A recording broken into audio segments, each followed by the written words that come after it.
वर्षाचा शेवटचा दिवस असो की वर्षाचा पहिला दिवस असो, तो आपल्याला छान असं काहीतरी चमचमीत खाऊनच बनवायचा असतो आणि काय प्रत्येकच वेळेस आपण हॉटेलमध्ये जायला खूप टाळतो. त्यासाठी आपण घरच्या घरी मस्त अशी भाजी बनवू शकतो. तर इथे आम्ही बनवतोय आज पनीर मक्खनवाला. तर इथे कांदा, टमाटर आणि थोडेसे खडे गरम मसाले, त्यानंतर काजू छान आपल्याला परतून घ्यायचे आहे, थंड करून त्याची छान अशी ग्रेव्ही बनवून घ्यायची आहे, म्हणजे पेस्ट बनवून घ्यायची आहे.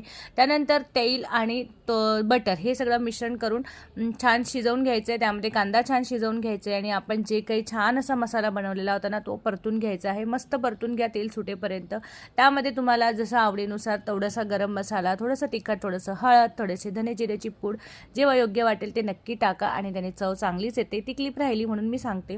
त्यानंतर कसुरी मेथीसुद्धा तुम्ही क्रश करून त्यामध्ये टाकायची आहे. ग्रेव्ही बघा छान तयार झालेली होती. त्यामध्ये थोडंसं फ्रेश क्रीम टाकलेलं आहे, ज्याने असं मस्त हॉटेलसारखी चव येते त्याला. आणि मग पनीर टाकून 5 ते 10 मिनिटं त्याला छान मंद आचेवर शिजू द्या आणि